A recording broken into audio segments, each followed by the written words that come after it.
นะในปัจจุบันนี้ยอมรับว่าคนลาวเองก็เข้ามาทำงานอยู่ที่ประเทศไทยค่อนข้างที่จะหลายเนาะทุกคนก็เว้าง่ายก็ไผก็หนีไอ้ความยากจนแหละไผก็มี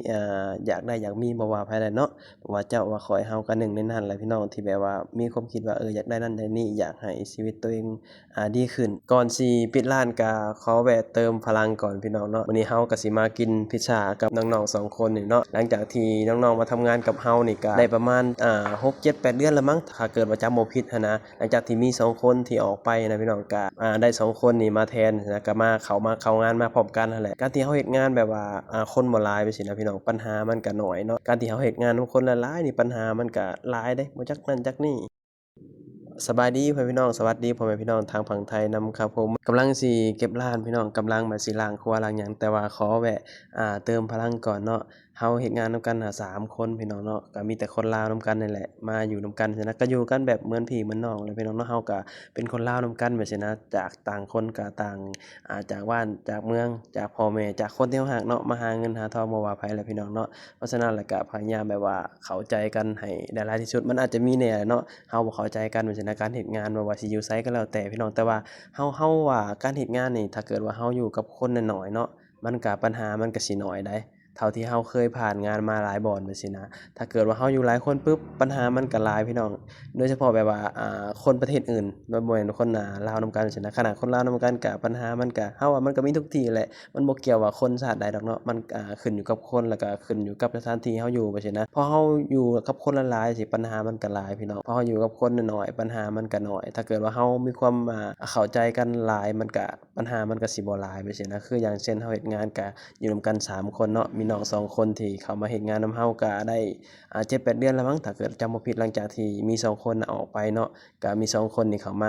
าก็พร้อมกันเลยมื้อเดียวกันเลยพี่น้องที่เข้ามา2คนนี่เนาะมาทำงานอะนะก็เลยแบบว่ามาทำงานนำกันจั่งซี้นะก็คนลาวนำกันพี่น้องก็มาใช้ชีวิตในเมืองใหญ่ประเทศไทยเนาะก็เฮาก็เชื่อว่าคนลาวหลายคนพี่น้องมาทำงานก็เจอคนลาวนำกันแหน่แล้วก็เจอคนประเทศอื่นแหน่สิก็แล้วแต่บางบ่อนบางที่พี่น้องก็สู้กันไปหากันไปเนาะมาบัดนี้ได้เวลาแบบว่าเก็บข้าวเก็บของได้เวลาแบบว่าล้างครัวได้แล้วพี่น้องเนาะเฮ็ดงานอยู่ประเทศไทยก็บ่หยังหลายพี่น้องยามมื้อเช้ามาเฮาก็มาทำงานยามมื้อแลงมาเฮาก็กลับห้องก็เพียงแต่ว่าเฮาแบบว่าทำหน้าที่เฮาให้ดีที่สุดเท่าที่แบบว่าเฮาเฮ็ดได้หั้นนะการเฮ็ดงานเฮ็ดหยังแบบซี้นะต้องมีความรับผิดชอบเด้อพี่น้องเนาะการเฮ็ดงานแบบซี้นะในปัจจุบันนี้ยอมรับว่าคนลาวเองก็เข้ามาทำงานอยู่ที่ประเทศไทยค่อนข้างที่จะหลายเนาะทุกคนก็เว้าง่ายก็ไผก็หนีไอ้ความยากจนแหละไผก็ม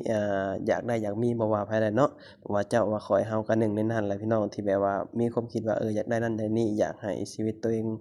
ดีขึ้นอยากให้ครอบครัวมีอยู่มีกินก็ต้องดิ้นรนเข้ามาหาเงินอยู่ที่ประเทศไทยก็อย่างเขาเว้าแหละเนาะการที่เราทำงานนำหมู่คู่หลายคนนำเพื่อนหลายคนแบบซี้ก็พยายามอย่าไปคิดหยังมากมายเนาะเฮาคนหนึ่งแบบว่าพยายามที่จะบ่คิดหยังมากมายเพียงแต่ว่าเฮาทำหน้าที่เฮาให้ดีที่สุดแค่นั้นเองเนาะการที่เฮาเฮ็ดงานมันก็เมื่อยอยู่แล้วนะพี่น้องเฮาบ่จำเป็นต้องแบบเอาเรื่องเล็กน้อยมาใส่หัวแบบซี้นะเพราะว่ามันมีได้บางคนแบบซี้นะแบบเฮ็ดงานมันก็แบบว่าคิดหั้นคิดนี่คิดน้อยคิดใหญ่มันก็บ่มีความสุขพี่น้องการเฮ็ดงานเนาะถ้าเกิดว่าเฮาแบบว่าบ่ปล่อยวางบางสิ่งบางอย่างแบบซี้นะแต่ว่าถามว่ามันเฮ็ดได้บ่มันก็เฮาว่ามันก็เฮ็ดได้นั่นแหละแต่ว่ามันอาจจะยากแหน่แต่ว่าเฮาก็คนหนึ่งได้พยายามที่จะแบบว่าบ่คิดน้อยคิดใหญ่ไปซี้นะการเฮ็ดงานซี้นะพอเฮาคิดน้อยคิดใหญ่แล้วเฮาสิเฮ็ดให้เฮาแบบว่าเฮ็ดงานแล้วมันบ่มีความสุขแบบซี้นะเฮาก็เลยคิดว่าเรื่องบางเรื่องเฮาก็บ่ควรจะคิดน้อยคิดใหญ่เพียงแต่ว่าเฮาทำหน้าที่เฮาให้ดีที่สุดแบบซี้นะเฮามาหาเงินเนาะเฮาบ่ได้มาหาอย่างอื่นแบบซี้นะก็พยายามแบบว่าคิดแบบนี้ตลอดพี่น้องว่าเฮามาหาเงินเฮามาหาเพื่อครอบครัวเฮามาหาเพื่ออนาคตของเฮาแบบซี้นะ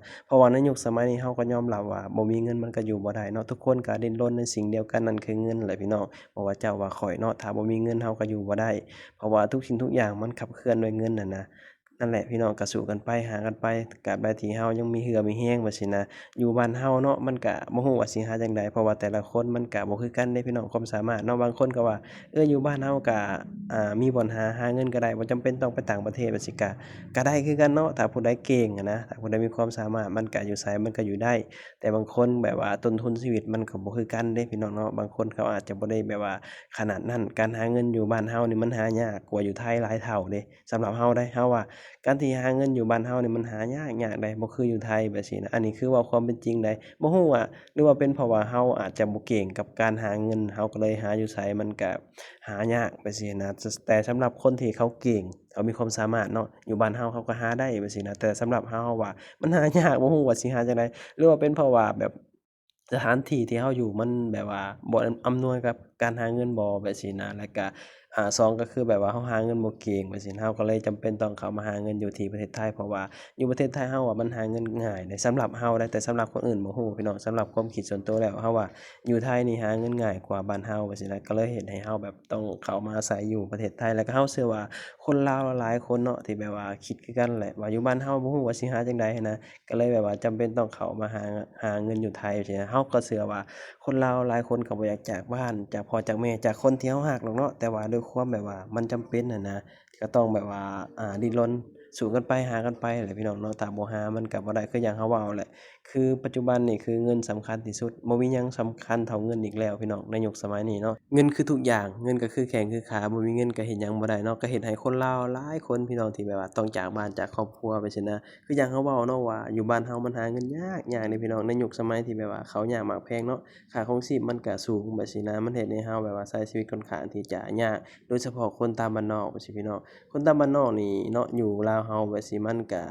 คือเข้าสู่แบบว่าฤดูแล้งมันก็บ่ค่อยมีหยังเฮ็ดเด้พี่น้องส่วนหลายก็สิแบบว่าเฮ็ดไร่เฮ็ดนาซี้เนาะหลังจากที่เฮ็ดไร่เฮ็ดนาแล้วมันก็บ่มีหยังเฮ็ดแบบซี้นะก็หลายคนก็แบบว่าอยากมาหาเงินหาทองอยู่ที่ประเทศไทยแบบซี้นะบางคนก็ไปประเทศอื่นก็มีพี่น้องแต่ว่าก็ส่วนน้อยเนาะแต่ส่วนหลายสินิยมมาประเทศไทยสักส่วนหลายเนาะ เพราะว่าคนลาวคิดว่าอยู่ไทยอยู่สะดวกสบายแล้วก็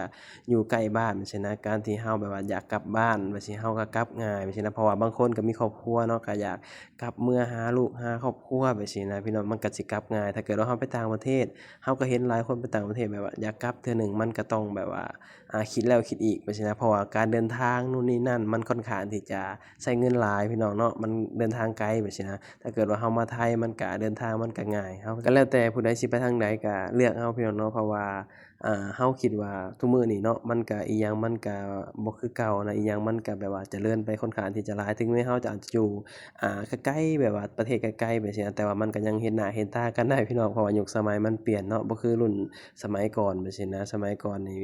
อ่าพ่อแม่เคยเล่าให้ฟังเนาะมาหาเงินอยู่ไทยก็พ่อแม่เราก็เคยมาได้ก็แบบสมัยที่แบบว่าเขียนจดหมายอะนะบ่มีโทรศัพท์บ่มีหยังแต่ว่าสมัยนี้เราก็ยังมีความสุขดีถ้าเกิดว่าเราคิดฮอดครอบครัวคิดฮอดลูกคิดฮอดหยังก็สามารถที่จะโทรเห็นหน้าเห็นหยังได้นี่คือความโชคดีในยุคสมัยนี้เนาะความโชคร้ายก็คือแบบว่ายุคสมัยนี้ต้องเป็นยุคที่ดิ้นรนที่สุดพี่น้องสู้กันไปหากันไปพี่น้องไป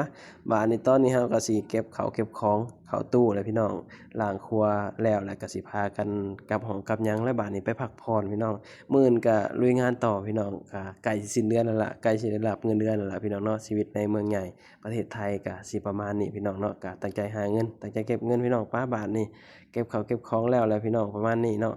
นี่เราก็เบิ่งความเรียบร้อยว่าอิหยังเราเอาเข้าตู้แหน่อิหยังเราแบบว่ายังบ่ทันเอาเข้าไปซี้นะหลังจากที่เราเช็กความเรียบร้อยก็เราก็สิได้กลับห้องบาดนี้พี่น้องประมาณนี้แล้ว